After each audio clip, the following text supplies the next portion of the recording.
now that we have all these logistics out of the way, I would like to introduce our three panelists. We have Professor Benjamin Wong Blonder, Alyssa Phillips, and Davy Cibrian. So panelists, please introduce yourselves and share a little bit about yourself. We can start with Professor Blonder, and then we can have Alyssa go and Davy. Thank you. Hi, everybody. My name is Benjamin.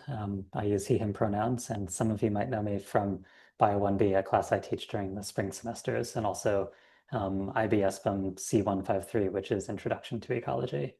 My research work is mostly in plant ecology, understanding how organisms respond to changing environments, and has recently also gotten into genetics. And my postdoc, Alyssa, is actually here joining us as well, so you'll hear more about that soon.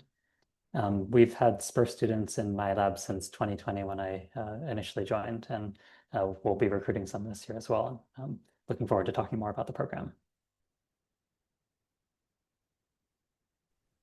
My name is Alyssa Phillips. As Ben mentioned, I work with him as a postdoc, and I'm also co-advised by Moy Esposito Alonso, who's in integrative biology. So my work is mostly plant evolutionary biology that combines multiple fields, genomics and plant ecology, to look at questions in quaking aspen. I have mentored undergrads in the past, not through the SPUR program, but in my PhD in similar programs. So.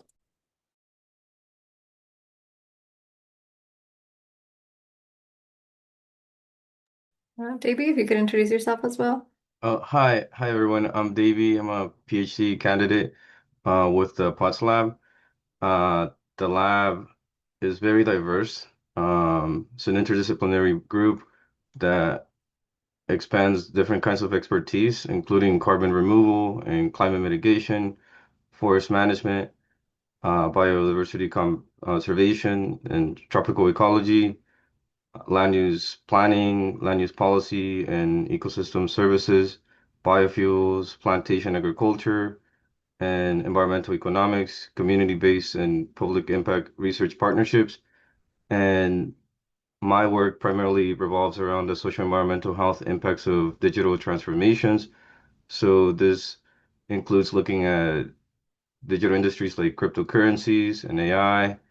And I also study ways to transform invasive species into other materials via ELM, engineered living materials.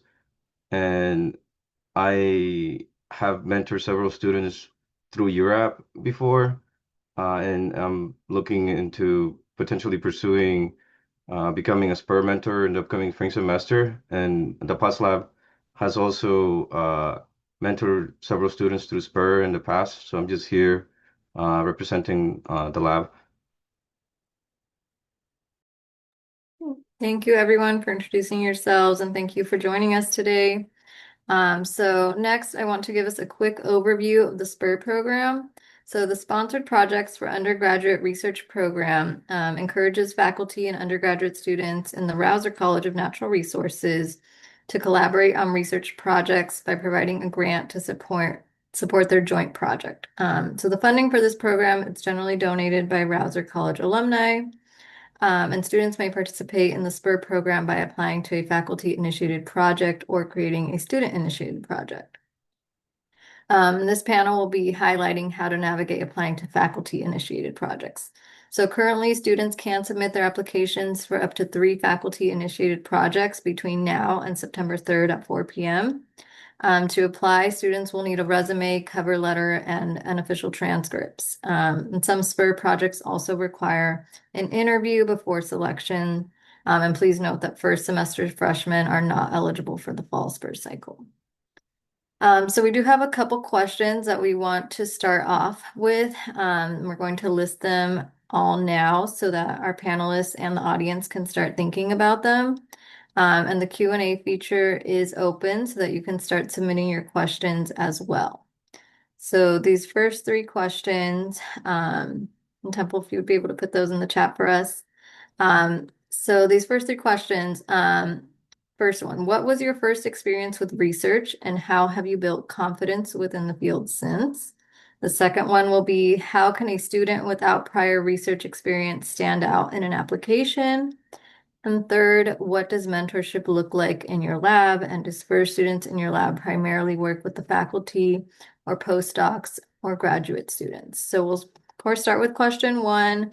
What was your first experience with research and how have you built confidence within the field since? So Professor Blonder, if you could start us off, please. Sure, yeah, that's a great question. So I really changed fields over the course of my career to the present day.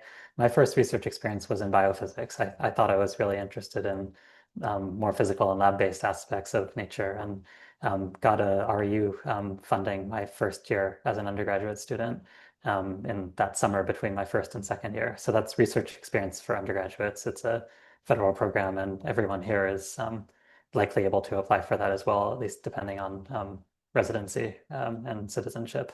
But that was at a small research institute doing biophysics work, and I had two mentors, and I think it helped me build confidence by getting to work closely with some mentors and really getting a lot of direct in-person feedback, working on a team, and then also being integrated socially into the community of people doing research at that institute through lunches and trainings and other sorts of events that I was offered. So that really helped me see myself as someone who could do that sort of work. I also did a second REU experience, my second year in a biochemistry laboratory, and I had a really terrible time, to be honest. I wasn't very good at the lab work. I didn't like being inside. I spilled a bunch of bacteria on myself on a couple of occasions and just really had a lousy time. But it showed me that that was not the right path for me, and it helped me find the right path, which was more in field-based work in the outdoors. And I think these initial research opportunities sometimes do build confidence, and sometimes they also help people see the road that they should and shouldn't be on. In this case, it really helped me figure out what I did like and what I didn't. I'll pass it on to Alyssa next.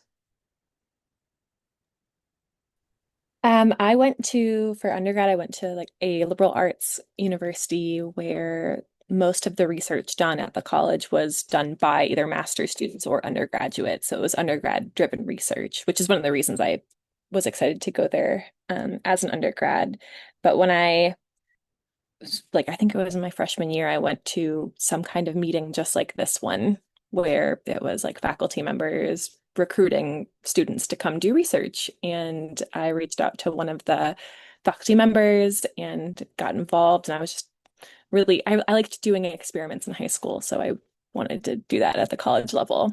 Um, and I just kind of randomly ended up in a plant genetics lab that half of it was doing conservation genetics and the other half was doing like evolutionary genomics on grasses. And I was randomly put on the evolutionary genomics side. I just really like the community was so fun. We all helped each other with each other's research and we got to like sit in lab and talk about science with each other, people at the same like career stage as me, like sophomores and junior, second and third year students and um, that kind of community made me just really excited to keep working on my project and end up in grad school later on. But I ended up sticking with plant genomics and conservation, and I just merged the two together.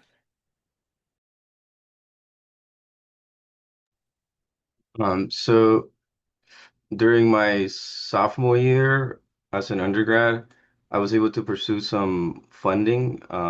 It's called FUSE, Funding for Undergraduate Scholarly Experience. And I was able to convince one of my advisors to mentor me throughout that process. And with that, I was able to develop my own study. I submitted everything for the IRB. It was a bit intimidating because it was my first time doing something like that. However, that project that I designed and pursued continues to influence various things that I am doing right now.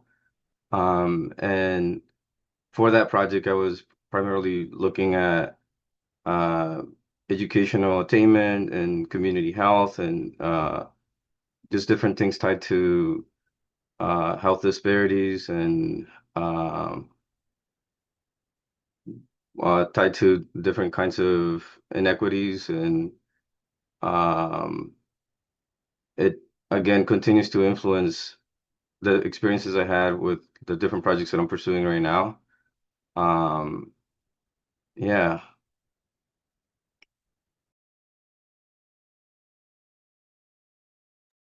Great, thank you all for sharing.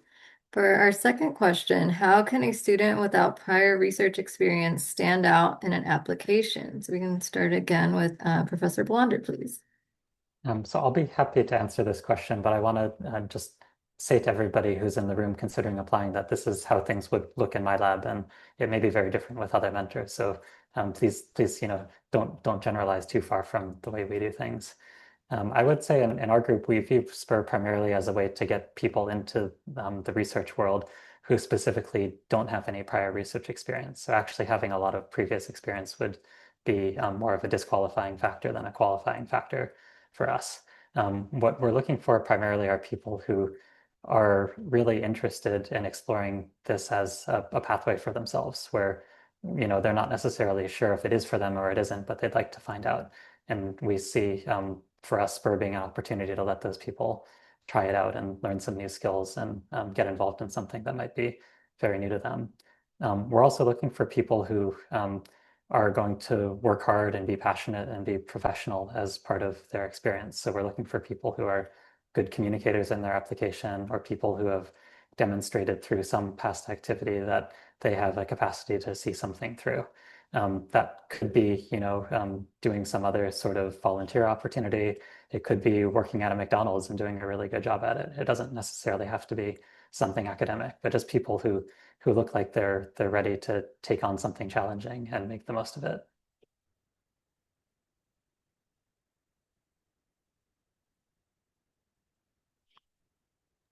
Thank you. Alyssa, do you want to go next? Yeah, sure. I think being in Ben's research group, I can echo everything that he just said, and I think I might add that I a lot of the research I do is computational and involves coding, and I don't think you need experience coding to start that research. I didn't know how to code going into grad school, so it's not something I learned in undergrad. I think what really stands out to me is organizational skills. So having any kind of volunteer experience or uh, whether it's volunteer or through like clubs or organizations that you were a part of, or even just like in like a written statement, something about being able to organize a project. I think in these like hybrid times, we all went through COVID. We all know how to, we're all learning how to manage our time. And so those kinds of skill sets are very important for independent coding research.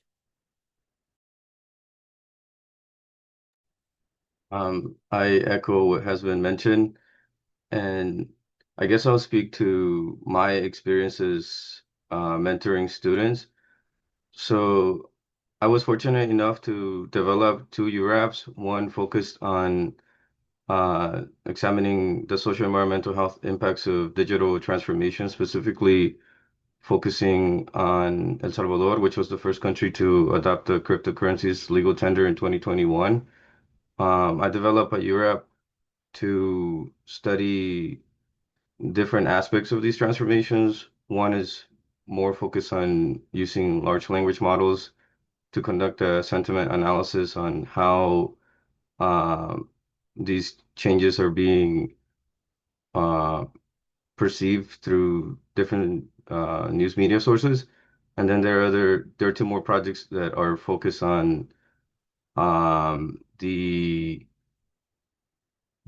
conducting a geospatial analysis to measure the different uh, changes that are taking place with these transformations and urbanization that's taking place tied to these digital transformations. And the other project is more focused on uh, what I mentioned earlier, which is repurposing invasive eucalyptus into sustainable building materials. And for both of these projects, the main thing that I looked for, it was not the skills that students brought into the projects. It was more of their desire to learn and their interests and just some sort of passion to move forward with things that they don't know. And I have been fortunate enough to take on some students who started out during their freshman year and have stuck through some of these projects for like a year now. And they're taking like leadership positions within uh, the different projects that I've mentioned. And um, being a first generation student, I didn't really have any experience with research myself. So as it has been mentioned, I think it's all about um, just having that spark and the interest to acquire different skills and um, yeah, just like some sort of passion for the work. Great. Thank you all.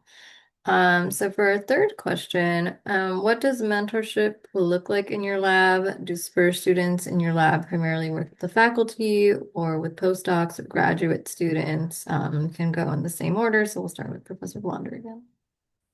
Yeah, so this is a great question. And again, I can share in my lab, but I think this may vary between different groups as well. So we typically have our new students come in and have a discussion with us about their expectations and our expectations to set some basic mentoring expectations for the overall project. We typically make some timelines and goals for the students. We offer the students an opportunity to work on a personal development plan as well, so that we can get a sense of what they need and where they're going. We typically also meet with the students on a regular basis, which depends on the student in terms of the required frequency, but typically pretty frequently. And then my group also has regular meetings where all of the people on the team come together to share results and engage socially and just talk about what else is going on. Those are typically weekly through the semester, and all of the undergraduate students are always very welcome at those events as well. Depending on what the SPUR budget is like and what the student is doing, we sometimes can use some of those funds to help a student get to a small conference or present their work locally as well, if that is of interest. In terms of who does the mentoring, that's something in my group that has changed over time. When I first started, I was a little bit more free, and I believe had 3 SPUR students that I was the primary mentor for. These days, life has gotten busier, and we've shifted more to a model where either a postdoc or a graduate student is the primary mentor. And in this case, Alyssa would be one of the people doing that in my group. But I like to stay involved by reading student research proposals and documents, sitting in on meetings at particularly critical early stages where a project might get designed or some results are coming in and we need to think about it. And then, of course, providing feedback on presentations and supporting the student in getting resources or having access to other connections as needed to further their longer term career. And then in parallel with that, also writing recommendation letters and helping students with their sort of next step after they go on from the lab. My lab also has a history of taking people who have come in as SPUR students and then potentially having those students come back and say, I'd like to do a thesis with you all. Or if I potentially have some money available via work study or another program to hire a student to then say, we already know you, we like you, we'd like you to join us in a longer term capacity. So the experience can also be extended or become more deep depending on mutual interest. I'll pass it to Alyssa.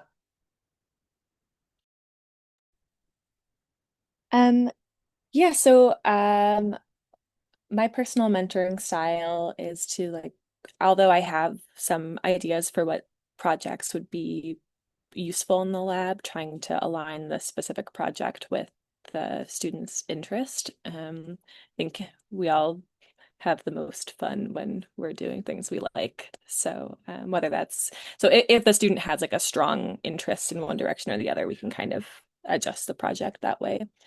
And then throughout the semester, I think having like a set weekly meeting time, whether it's 30 minutes or an hour, to check in. It's also just a nice space where students can bring up challenges in like they're having like with coursework or thinking about like longer term career things. It's just like a space where we can discuss both research but also broader subjects. Since that is our goal, is to help you get experience and move on to the next stage in your career. Um, yeah, I think that's what I had to add on top of Ben's comments. Um, I have a similar approach. So for the different projects, they were divided into different work groups, and each of the projects had an initial conversation to establish community guidelines, similar to what was done before this conversation. And also um, offering different kinds of developmental opportunities and resources for students to continue to improve their skills in different areas that they desire that can also support the work that is being pursued through the different projects. And we meet uh, bi-weekly to discuss the status of the projects and any other kinds of ways that I could support the teams. And on top of that, similar to what Ben mentioned, we meet as a larger lab with all of the POTS groups, the different project leads, and we take, uh, there's like a rotation to share different kinds of research that the lab is working on. And I make myself available to support the students that I work with beyond just the interest that the projects that I have on. So like if there's something that could benefit them, such as stepping into a different lab, which is something that has happened with one of my students. I offered that kind of support uh, and just any kind of support that I can offer, including different types of advice and experiences that I've had navigating some spaces for the first time. Um, yeah. Great. Thank you everyone for your responses. So now that we have answered those questions, we're going to turn to some of the student questions. And whoever wants to answer those questions, if you all want to, go for it, but whoever feels like they can answer that can go ahead. So the first one, as Temple has put in the chat, thank you, Temple. What kinds of skills are important to highlight when applying to SPUR opportunities? Maybe I can take a first pass on that. At least for our group, I would say effective communication skills are good to see. And that's, in terms of the language used in the application and also in terms of the articulateness of how the student explains why they'd like to be part of the project. I think also, as Alyssa mentioned, having some track record of follow through on previous activities, whether they're academic or not, is also important. Beyond that, I think pretty much everything else is teachable. Um, the one thing I will also add, though, is that the application process, at least for us, doesn't stop with the written application. We typically interview our students off of a short list afterwards, and if we send an invitation to students asking, would you be available for an interview, and the student picks a slot and then doesn't show up, that tells us something interesting. Or if we write a message to the student asking, could you come, and we don't get a professional response back, that tells us something as well. So there's a whole process by which we get a sense of whether someone is ready to be part of the experience.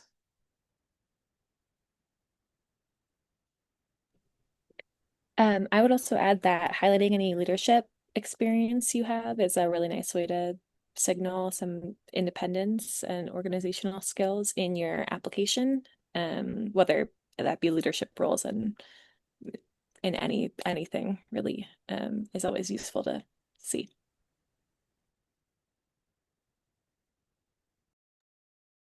Um, yeah, I don't think I have much to add besides just echoing what has been mentioned. Um, and some sort of way to demonstrate a genuine interest in the work that's being pursued by the team, I think is important. But besides that, I do echo what others mentioned.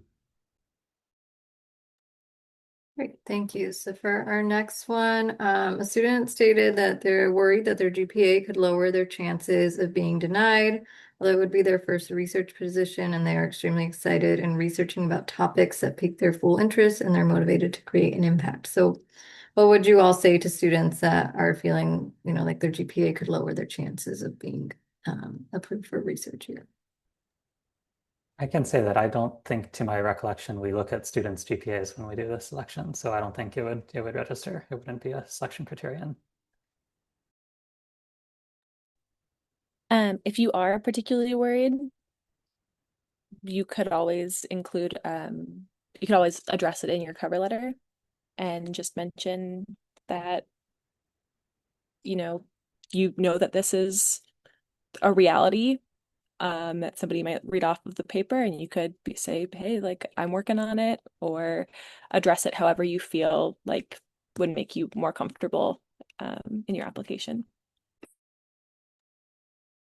I agree. I don't really pay attention to GPAs.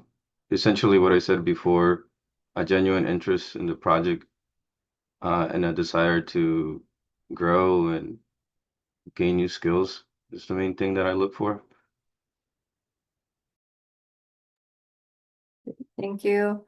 For our next question, a student asks, is it possible to work on more than one research project a semester from different undergrad research programs?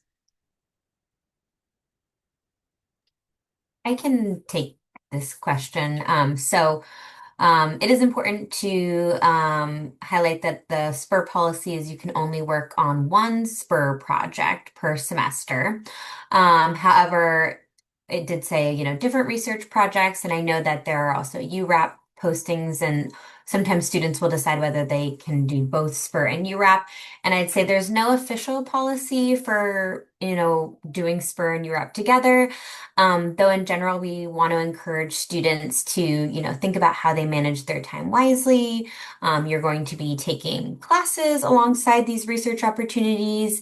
And sometimes when we spread ourselves too thin, it impacts our ability to do well in our classes or to really shine through in our research projects.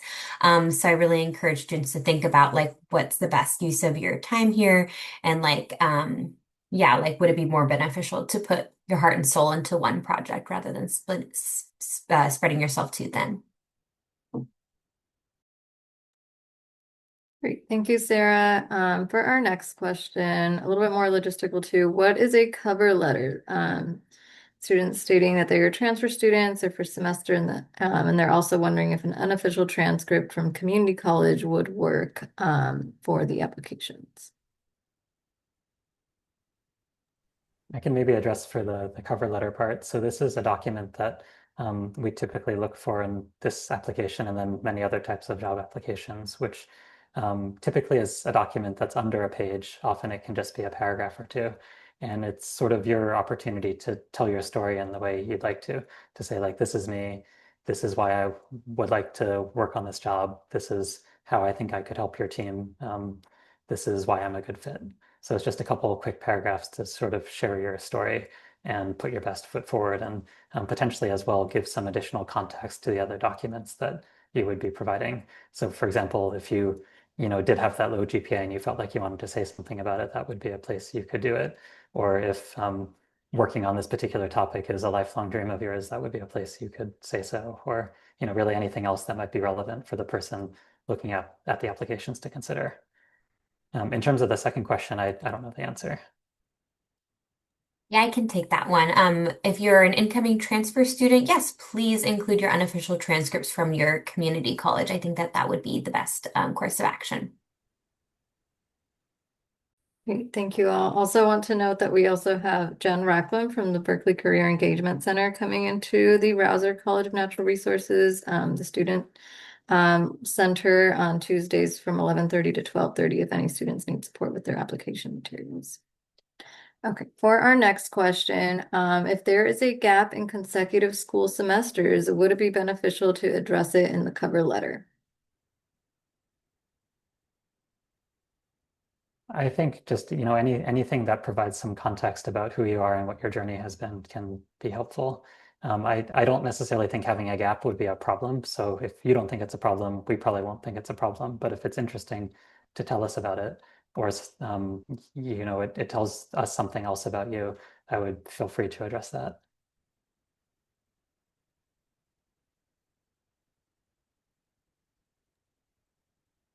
Thank you. What is the best way to make one's application stand out? Is there something in particular you look for besides interest? I can take this. I besides interest, I think any other just like relevant experience that you have to make you stand out. But I mean, I hate to say interest, but interest is like really the strong thing, and not just, hey, Alyssa, I heard you talk at this meeting saying you're looking for students. I like plants. Can I join? Like it can be if you have like a more specific interest, like feel free to talk about that in a little detail, or add like a personal connection, and that can sometimes make your application seem more memorable. um yeah, and also like I'm a person too. I like to you know establish a connection with people that I'm going to work with, so those help as well. Okay. Next question, what does the interview process look like?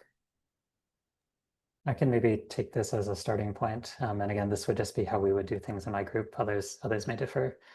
So we typically write up a set of questions that we ask all of the applicants in advance. And we then ask every applicant the same set of questions in the same order. Those questions usually have a little bit to deal with, what is the student's interest and what do they see the fit as, so that we can get a sense of whether or not what they wrote matches up to the way they describe themselves. I think that's especially important, especially in the post-AI environment. We also like to ask about students' availability and time that they could commit to a project to make sure that there's a good sort of match there. And we also like to hear a little bit about how students have dealt with previous challenges or have managed their time or their responsibilities in other cases, to make sure that it looks like they have the skills in place to be successful with the opportunity if they were offered it. After we have the interview, we then have a rubric that we use, and we will sort of provide standardized feedback on the interview, and then discuss all the candidates as a broader pool to make sure that we don't let any biases creep into the decision-making process.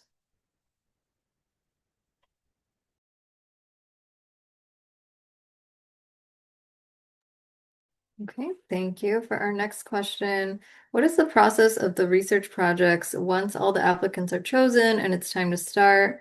The student mentioned, they remember one of the panelists mentioned listening to their students' research ideas, so I was wondering about that. I think it was me who said that. So yeah, so um the projects what I meant by that is the projects I'm currently working on, I have a lot of different data that I'm working with, and with that comes a lot of different questions that can be asked with the data. So I have thought of 3 or 4 different research projects that I think would be useful for learning different skills. So I have one project that's more looking at the population genetics of aspen in California, and it's more applied and conservation focused, and it's like very computational.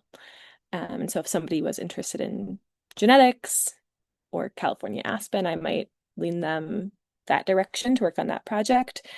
Ver Versus I have a different project that involves doing some dendrochronology work. that I could use some assistance on. And so if somebody was more interested in that kind of hands-on, less computer-based work that might involve data analysis downstream and still, so you're still getting those computational skill sets, but maybe you want a little less computer time, for example, I might steer you that direction. So for like my personal research program, there's still like an umbrella of projects to select from, but it is flexible based on matching interests. Yeah. Thank you. Next question. The student stated, although I'd like to apply for positions related to my field of interest, how can I broaden my search by finding projects adjacent to my field?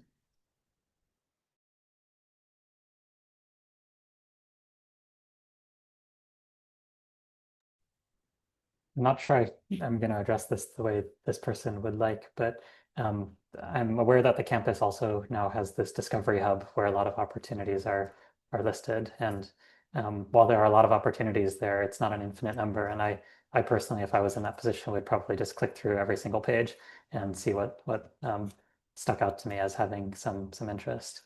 Beyond SPUR as well, there are other programs available nationally that can get students involved in research. And one of the ones I mentioned, the REU program, Research Experience for Undergraduates, has many opportunities across the country in all different areas of science. And that would be something where if you just typed in your favorite keyword, like, I don't know, marine science, REU, or biochemistry, REU, you could probably find a bunch of programs and from there, consider applying for the next summer cycle.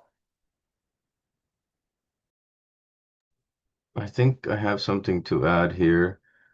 Um, so prior to becoming a PhD student with Berkeley, I was um, conducting some occupational health and safety research with the Department of Labor and Industries in Washington State.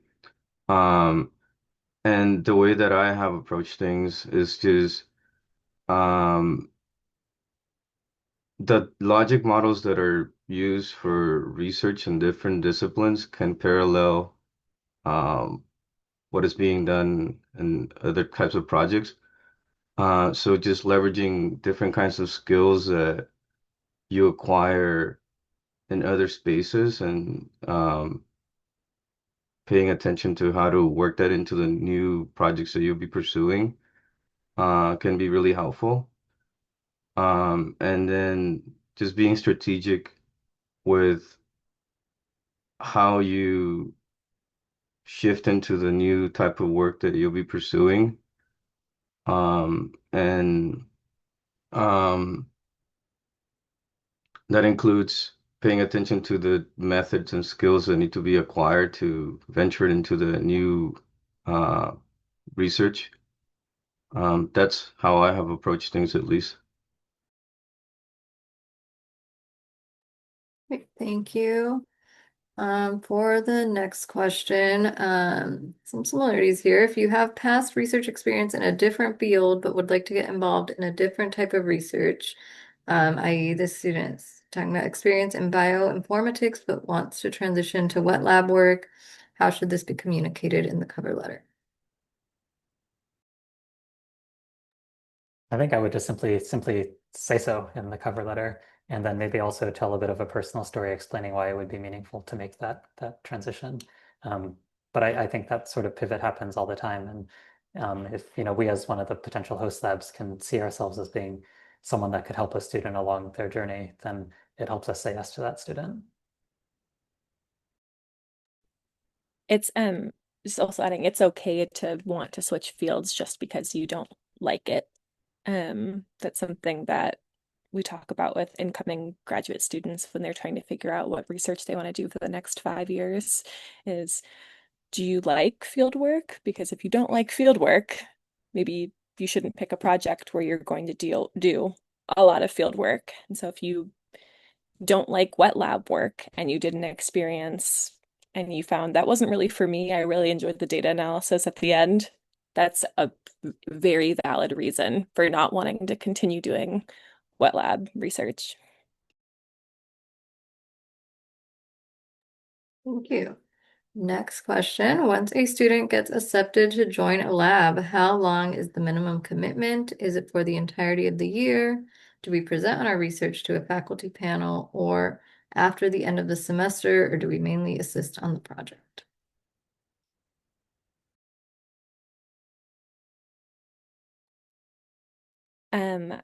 So I believe for SPUR, it's a semester is like the formal commitment, and there are options to renew for like the following semester if you're interested. Um, if it is a good match, as Ben said, there are other options for future semesters as well to explore, like work study if you're eligible, or if there's funding for like a paid not paid position that's not work study for a grant, that's also feasible, but that really depends on the lab and the research project. Um, so it can go longer, but I think semester to start is a good way to figure out if people are a good match together. I think another reality of that too is that many research projects, probably most research projects, it takes a while to make an impact and find something out, regardless of the career level that somebody is at. And a semester is a pretty short period of time to get something done, especially if, there's a need to get socialized to the new community and get some new concepts into one's head and find the time and just get started and all these other things. So in our experience, the students who stay for longer are the ones who are able to learn more and then also make a bigger impact.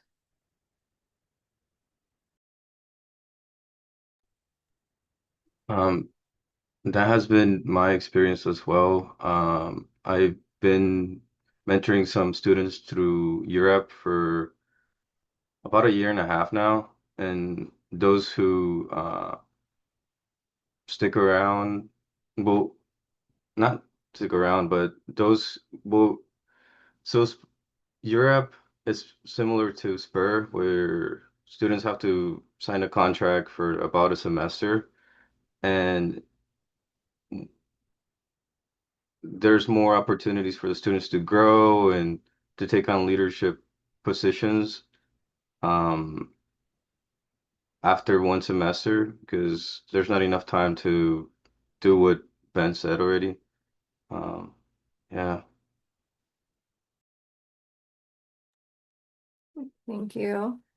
Next question. Is it common for a student to base their undergrad thesis off of a faculty-initiated SPUR project? If this is an intention, should it be brought up while applying or later on? I would say it's typical in my experience that a student who joins with SPUR will then spend longer and want to do a thesis in the group. But whether or not the particular topic is what they started doing is less certain. In my experience, usually students will start doing one thing, but begin to get curious about something else or want to carve out a bigger scope for independent work and will then come back and propose something more in their own sort of scope of ideas that then becomes the thesis project. But definitely SPUR is a great way to get in the door and find somebody who might want to be a mentor for a thesis later on.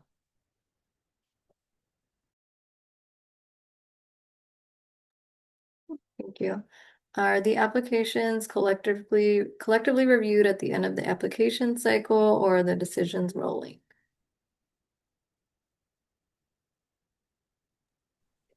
The way I process the well, I think for SPUR, there's a window in which they're open, right? So, and I try and process them all together and schedule all the interviews at once. And I think that just helps the fairness of the application system.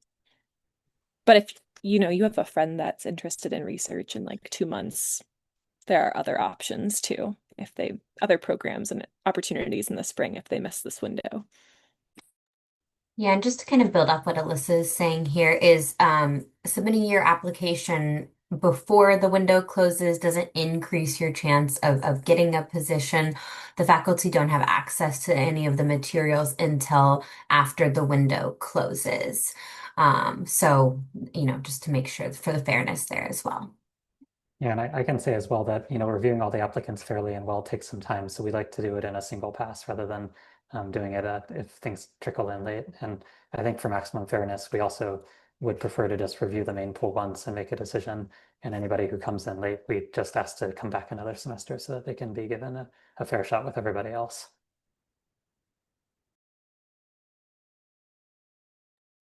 Thank you. Next question, does each faculty project accept a single student or multiple? I believe you can accept multiple students on a single project. Is that still true? Yes, faculty can accept multiple students, but it's up to their discretion. So some faculty only accept one student for their projects, and other faculty will accept two to like seven. Or I've seen labs like the zero waste lab accept like 15. So it really varies project to project. Thank you. Responder, just anything else to add? No. Okay, next question. What's the difference between URAP and SPUR? If the project I'm interested in is listed under both SPUR and URAP, which one should I apply under?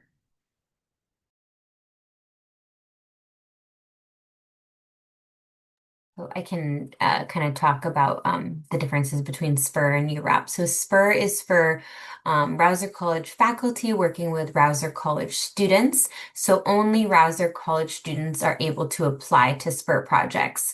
So URAP is university-wide, so students from all the different colleges can apply to those projects. So I would say if you're trying to leverage like your ability to secure a research position for that project, I would recommend applying through SPUR because your pool will likely be smaller than through URAP. I'd also say URAP is going to have faculty from all across the campus. So maybe there are really cool projects coming from like the integrative biology or geography department that you want to apply to. And that way you can also like vary the opportunities and, focusing your SPUR applications on Rouser College faculty. Thank you. Okay, so a student says, I was lucky enough to participate in RU throughout community college. I'm a little worried about adjusting to Berkeley and class loads. Should I still participate in research in my first semester as a transfer? I don't know if there's a right answer to that question, but in my experience, the research process does take a substantial amount of time to do well and to be beneficial to the student. So I would say if you're hesitant about having enough time and capacity, and you're thinking also just about adjusting to being here, I would recommend waiting a cycle. But you could always put an application in and see if it feels like a good fit once you have your feet on the ground a bit more and time has passed and the interview process moves ahead.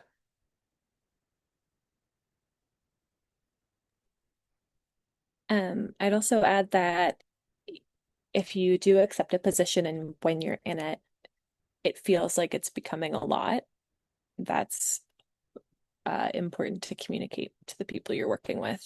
I ask like the people I work with to just give me a heads up if they have like a heavy exam week, if like you need to take the time to study, and research isn't going to be a priority for a couple days, then classes come first. And we can adjust our work schedules around heavy exam weeks. But as you have to tell me that's happening in order for us to work together to find a solution.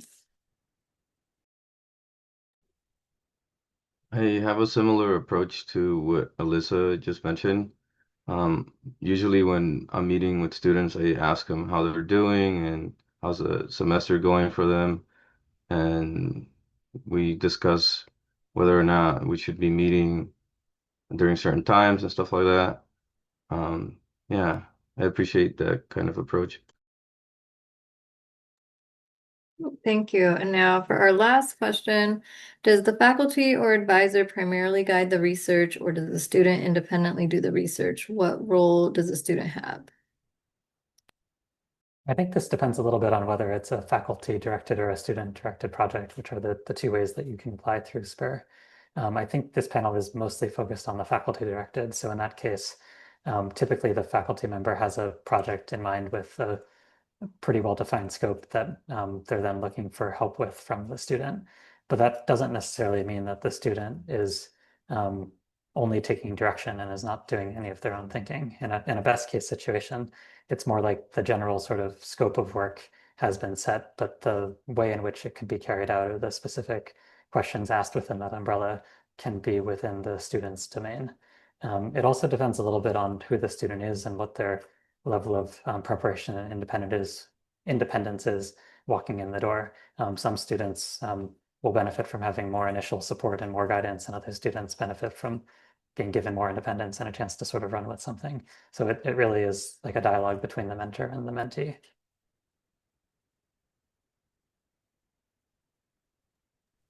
Yeah, I think with my expectation when starting a project is that like it's my responsibility to train you to develop the skills so that we're working towards independence or more independence in the project, giving you the background knowledge so you can start to think bigger about the project and ask your own questions, because that's a big part of research training is learning how to ask and how to find what the important research question is. And so we were, ideally if you were a part of a research program for quite some time, you would slowly gain more and more independence um, as you go.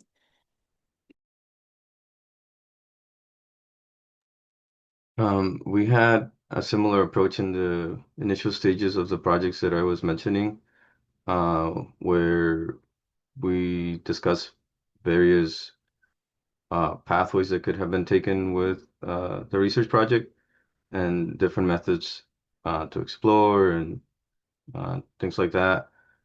That's ongoing um, to problem solve and also look at different kinds of data sets that can be helpful to expand the analysis and things like that. So as it has been mentioned, it's an ongoing dialogue. It's really important to constantly process. Okay. Thank you so much for these responses. So like I mentioned, that was our last question. And thank you to all our panelists for being here today. I'm also going to stop the recording. Okay. Okay. So yeah, thank you. That's all we have for today. And yeah, if you have any other questions, we do have our SPUR email. And please remember that applications are still open until September 3rd at 4 p.m. So thank you to everyone.